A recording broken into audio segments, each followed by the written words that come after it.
Next is payment. For the payment, first of all, we will discuss subclass 2.4 employer financial arrangement.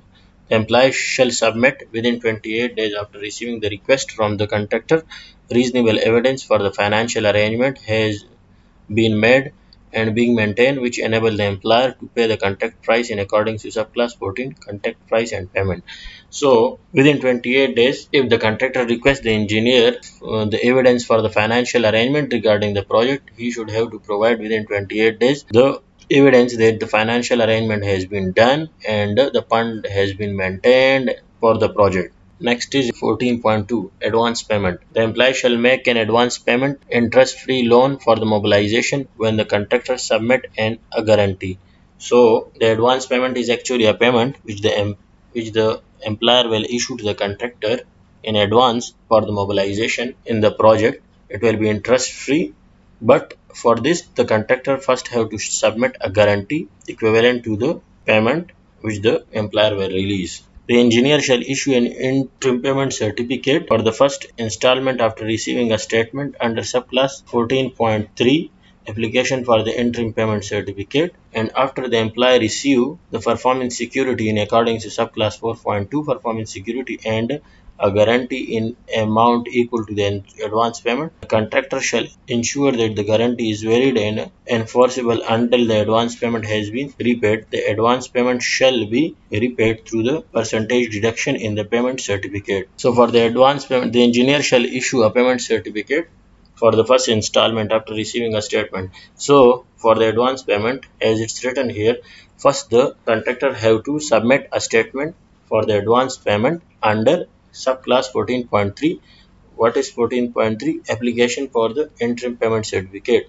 So first of all, the contractor have to submit a statement under subclass 14.3 for the advance payment, and after this the engineer should have to issue the interim payment certificate, but it should be issued when the performance security under subclass 4.2 is received from the contractor.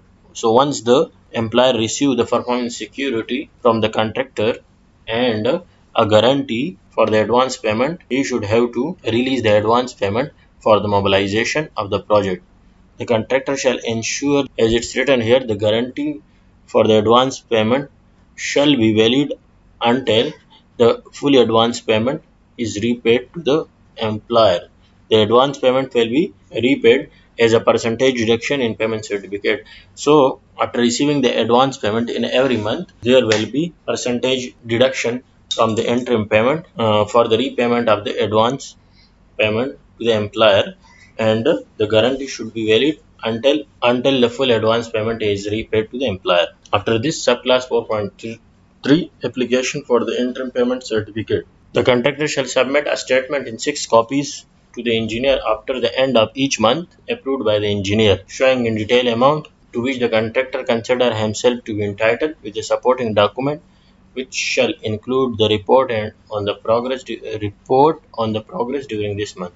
So as it's written here that at every month the contractor should have to submit an interim payment certificate which should be 6 copies along with the supporting documents, and the statement should include the amount for which the contractor is entitled with all the supporting document, and the report of the progress should also be there. So at the completion of every month, as it's written here, the contractor should have to submit a statement for the entitlement of the payment for the work which has been executed along with the supporting document. After this, 14.7 payment. The employee shall pay the first installment of the advance payment within 42 days after issuing the letter of acceptance, or within 21 days after receiving the document in accordance with subclass 4.2 performance security and guarantee of the advance payment, whichever is later. So as it's written here, that the first installment, which was advance payment, should be issued to the contractor within 42 days after issuing the letter of acceptance. So once the employee issue the letter of acceptance to the contractor, he should have to release the advance payment within 42 days.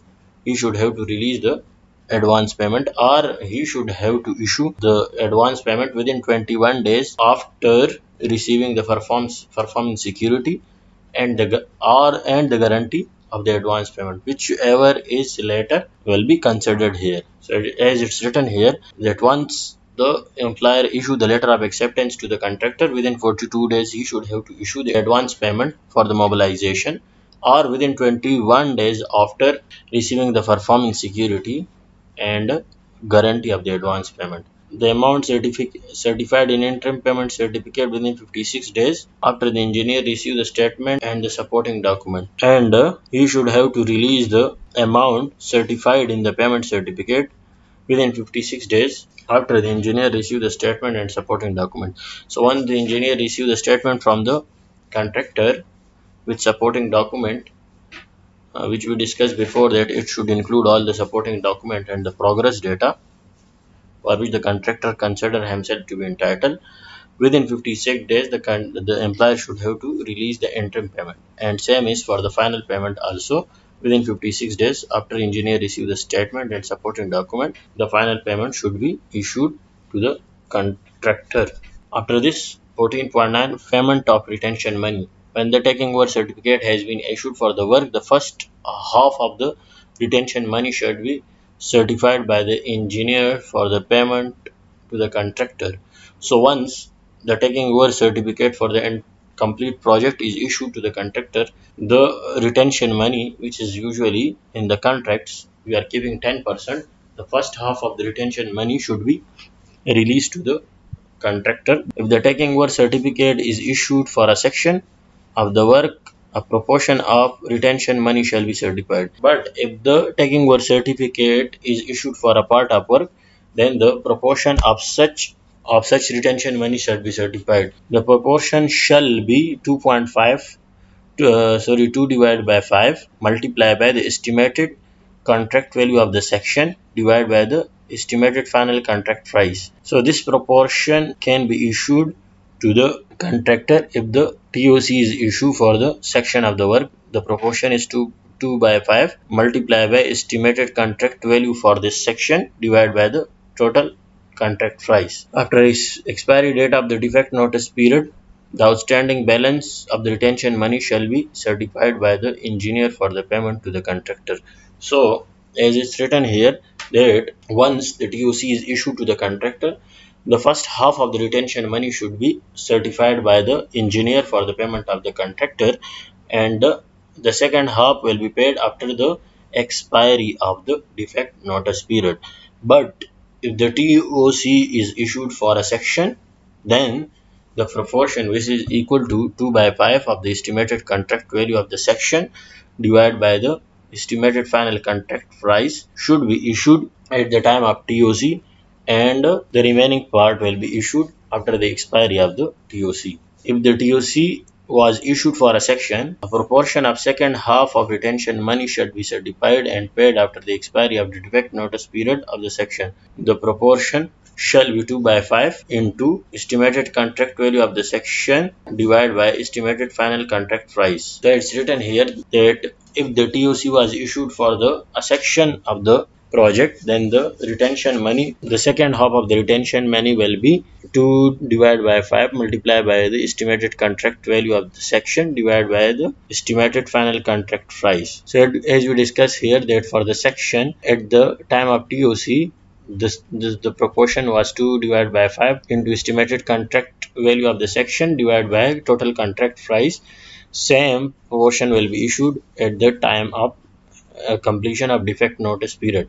However, if the work remains to be executed in defect liability class defect liability, the engineer shall withhold certificate of the estimated cost of this work until it has been executed. It's written here that if still the work under at the time of defect notice period is not completed, the engineer can hold the estimated cost of the work until it has been executed. So if the work is not completed in the defect notice period, or if there is still some defects which the contractor should have to complete, then the engineer can hold the cost of the work which is balanced to be executed. After this, 14.11, application for the final payment certificate. So within 56 days after receiving the performance certificate, the contractor shall submit 6 copies of the draft final statement with supporting documents showing they approved by the engineer to the engineer. If the engineer disagree with the draft final statement, the contractor shall submit further information as the engineer may request and shall make such changes in the draft. So, what is actually final payment certificate? Final payment certificate is actually the final payment certificate after the completion of the project and the completion of the defect notice period, and after receiving the performance certificate from the engineer, the contractor should have to submit a final payments a statement for the final payment certificate, which shall include the 6 copies of the draft statement, including all the supporting documents, which should be approved by the engineer. If the engineer disagree with the draft statement, the contractor shall submit further information as the engineer may request, and we should have to change upon the discussion with the engineer, and we should have to rectify the statement. The contractor then prepare and submit the final statement to the engineer. This agreed statement is referred as final statement. So once the contractor discuss and finalize the final payment statement with the engineer, and upon the agreement with the engineer, he should have to submit a final statement. This statement will be considered as a final statement. Issuing a final payment certificate. So within 28 days after receiving the final statement, as we discussed here in the subclass 11.4, that once within 56 days after receiving the performance certificate, the contractor should have to submit the final statement for the project. So after receiving the final statement, within 28 days after receiving the final statement and written discharge, what is discharge here? Discharge is the confirmation that the total and the final statement represent the full and final settlement of all the money due to the contractor under the contract. The contractor should have to submit one written discharge to the engineer also. What is the discharge? Discharge will be just a confirmation that the statement which we are submitting consists of full amount of money which was due by the contractor under the contract. And in accordance with subclass 11.4, application for the final payment, which we discuss here 14.11, and subclass 11.2 14.12, this is actually discharge. The engineer shall issue to the employee the final final payment certificate. So once the engineer receive the final statement from the contractor, and the discharge which we discuss here, that discharge should be submitted also from the contractor. So upon receiving the application for the final payment certificate and the discharge from the contractor, the engineer shall have to issue the final payment certificate to the employer within 28 days. Okay, next is subcontractor. So as per subclass 4.4, what is subcontractor? The contractor shall not subcontract the whole scope of the project. So the contractor cannot subcontract the complete project. The contractor will be responsible for any act and defect of the subcontractor, or if he subcontract any part of the work, the contractor will be responsible for any defect or damage. The contractor shall not require to take approval for the nominated subcontractor. Nominated subcontractor will discuss in the next class, but he will not take the approval for the nominated subcontractor. The prior approval of the engineer shall be obtained for other proposed subcontractor, and for all the subcontractor which is not nominated and which are not nominated, the contractor should have to take the approval from the engineer. The contractor shall give notice to the engineer prior to commencement of the work, not less than 28 days. And once the contractor get the approval for any subcontractor for the project, he should have to give notice, but not less than 28 days once he mobilized the subcontractor in the project. Now, nominated subcontractor. Subcontractor which is stated in the contract or whom engineer instruct to employ as a subcontractor.